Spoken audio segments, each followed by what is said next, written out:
मानव स्वभाव है कि जब आप जातिवाद फैला रहे हैं, आप जाति विशेष के चीफ जस्टिस होने के कारण और धर्म विशेष या जाति विशेष के पक्ष में कोई निर्णय देने के कारण आप अगर जूता फेंकते हैं, तो जाहिर सी बात है उस जाति के लोग मरे नहीं हैं, वो भी जिंदा हैं। ये दिखाने के लिए उनके जो वकील या दूसरे और लोग थे, उन्होंने इनको भी कूट दिया कि भैया हम अभी जिंदा हैं, तुम इतनी आसानी से मेरे समाज के चीफ जस्टिस पे जूता फेंक के बच नहीं सकते हो भाई, हम भी जवाब देंगे। तो ये सवाल जवाब था, क्रिया की प्रतिक्रिया इसको कहते हैं। वो तो न्यूटन का अपना फार्मूला है, वो क्रिया की प्रतिक्रिया है, लेकिन फिर भी हम उस हमले की निंदा करते हैं। बड़ापन है गवई साहब का, उन्होंने बड़ा दिल दिखाया, माफ कर दिया, लेकिन समाज में सभी एक तरह के थोड़े होते हैं, सब गवई कैसे हो जाएंगे। उस वकील ने जो पाप किया गवई साहब पर जूता फेंक कर, उसकी संवैधानिक जो सज़ा हो वो तो उसे मिलनी चाहिए थी। मुझे लगता है शायद गवई साहब ने भी उसे माफ सा कर दिया, और जिस प्रकार से कार्रवाई होनी चाहिए थी वो नहीं हो पाई। लेकिन फिर भी संविधान सर्वोपरि है, उसका सम्मान है। गवई साहब चीफ जस्टिस थे, उन्होंने माफ कर दिया, उनका ही अपमान था, उनके ऊपर ही हमले हुए थे। लेकिन समाज का एक तबका ये मान रहा था कि गवई साहब पे हमले नहीं हुए, ये समाज की आन बान शान पे हमला हो गया। और हमला करने वाला हमलावर जो वकील था, उसका भी जो उसकी जो वाणी थी या उसका जो नारा था या उसके जो बॉडी लैंग्वेज थे और जो बयान उसने बाद में कई चैनलों में दिए हैं, उससे ये लगने लगा कि ये दुर्भावनाओं से ग्रसित होकर इसने ये कदम उठाया और कहीं ना कहीं हिंदुत्व के उस एजेंडे पर वो आगे बढ़ रहा था और चीफ जस्टिस को भी बाध्य करना चाह रहा था वो, इसलिए उसने ऐसी हरकत की। चीफ जस्टिस के कुछ फैसलों पर, उसमें बुलडोजर भी एक इंक्लूड है कि क्यों फैसला दिया। भाई संविधान सम्मत फैसला था, जो भी चीफ जस्टिस ने फैसले दिए वो संविधान के दायरे में ही दिए। अगर आपको लग रहा था तो आप भी रीअपील कर सकते थे फिर से, वो तो आपने किया नहीं, आपने जूता फेंका। एक अपराध था बहुत बड़ा, वो भी चीफ जस्टिस पर, एक आम इंसान पर भी जूता फेंकना अपराध है। लेकिन करकटडुम्बा में जो कुछ हुआ उसमें वो समाज के उसी दो मानसिकता का काम है। समाज का एक तबका संविधान पर भरोसा करते हुए खामोश हो गया कि चलो जो संविधान का सजा है वो मिलेगा। उसकी सदस्यता रद्द कर दी गई बार काउंसिल की, वगैरह वगैरह जो भी है। लेकिन वो फिर कोर्ट के परिसर में दिखा तो जो अंबेडकरवादी संविधानवादी लोग थे, उनका आक्रोश जो है वो स्वाभाविक आक्रोश है, नेचुरल माने गुस्सा था, और उन्होंने उसका इजहार कर दिया और उन्होंने भी चप्पल जूते से उनका स्वागत शुरू कर दिया। तो मैं बचाव में तो कुछ कह नहीं सकता हूं इनके, लेकिन मैं इनको बहुत ज़्यादा अपराधी या बहुत बड़ा मैंने संविधान विरोधी नहीं कह सकता हूं जिन्होंने चप्पल जूते मारे। वो उनके वो एक मानव स्वभाव है कि जब आप जातिवाद फैला रहे हैं, आप जाति विशेष के चीफ जस्टिस होने के कारण और धर्म विशेष या जाति विशेष के पक्ष में कोई निर्णय देने के कारण आप अगर जूता फेंकते हैं, तो जाहिर सी बात है उस जाति के लोग मरे नहीं हैं, वो भी जिंदा हैं। ये दिखाने के लिए उनके जो वकील या दूसरे और लोग थे, उन्होंने इनको भी कूट दिया कि भैया हम अभी जिंदा हैं, तुम इतनी आसानी से मेरे समाज के चीफ जस्टिस पे जूता फेंक के बच नहीं सकते हो भाई, हम भी जवाब देंगे।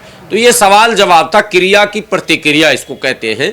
वो तो न्यूटन का अपना फार्मूला है, वो क्रिया की प्रतिक्रिया है, लेकिन फिर भी हम उस हमले की निंदा करते हैं, फिर भी हम अपील करते हैं कि समाज के लोग ये काम न करें। हमें बिल्कुल शांतिपूर्वक संविधान सम्मत काम करना है। संविधान में जितने भी माने अवसर होंगे हम उसका इस्तेमाल करेंगे। हम हथियार नहीं उठाएंगे, हम लाठी डंडे का इस्तेमाल नहीं करेंगे, हम चप्पल जूता नहीं बरसाएंगे, हम किसी पर हमले नहीं करेंगे। ये हमारा पैगाम है, ये हमारा मैसेज है, क्लियर कट। हालांकि वीडियो वायरल हो रहा है, लोग देख रहे हैं, खुश भी हो रहे हैं, कमेंट भी कर रहे हैं, जैसा किया वैसा तुम भरो, ये सारी बातें। लेकिन मैं निजी तौर पर इसका विरोधी हूँ और मैं मानता हूँ कि नहीं, समाज के युवकों को, नौजवानों को, पढ़े लिखे लोगों को अपने गुस्से पर कंट्रोल करना चाहिए और उन्हें ये मैसेज देना चाहिए कि तुम लाख संविधान को हाथ में लेने की कोशिश करो, हम ऐसा नहीं करेंगे, ना ऐसा होने देंगे। संविधान, हम भी संविधान को मानते हैं, संविधान पर चलेंगे। मानने का मतलब हुआ चलना, सम्मान करना, फॉलो करना।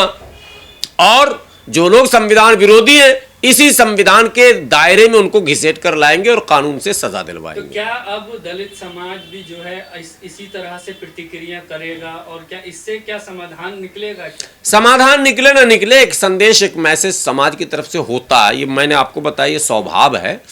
जो समाज के लोग हैं, जो अम्बेडकरवादी हैं, संविधानवादी हैं, या यूं कहें राष्ट्रवादी हैं, जिनको संविधान से प्रेम है, उनको ये मैसेज था, उनको ये लग रहा था कि ये मेरे समाज का अपमान किया गया।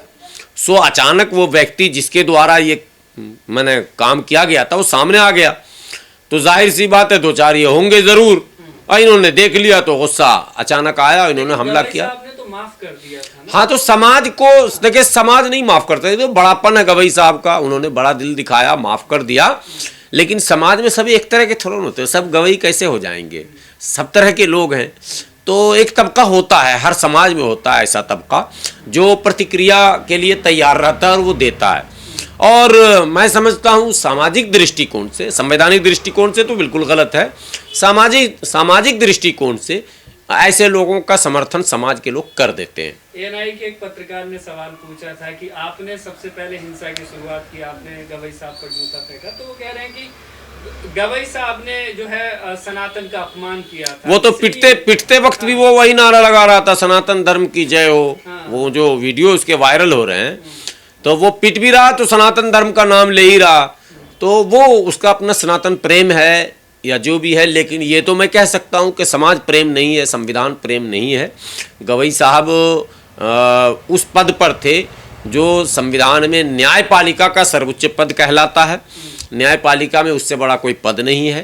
तो अगर आप वकील हैं, आम इंसानों की बात तो बहुत दूर, आप वकील हैं, आप संविधान के ज्ञाता हैं, आप ही अगर अपमान करेंगे तो आपको तो अदालत से सज़ा मिलनी चाहिए थी।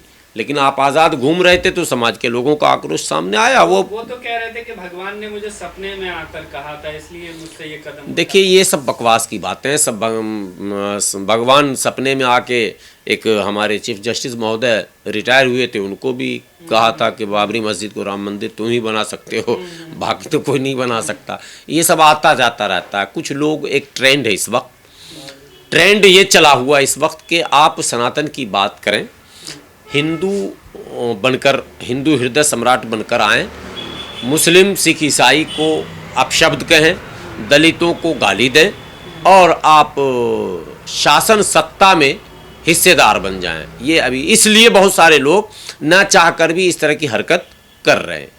देखिए, सिक्के का दोनों पहलू है। और हम लोग जिस संगठन से हैं, जिस पार्टी से हैं, हमेशा शांति और अहिंसा पर भरोसा रखते हैं और अहिंसा को एक सशक्त हथियार मानते हैं। और हमारा देश संविधान से चलता है। निसंदेह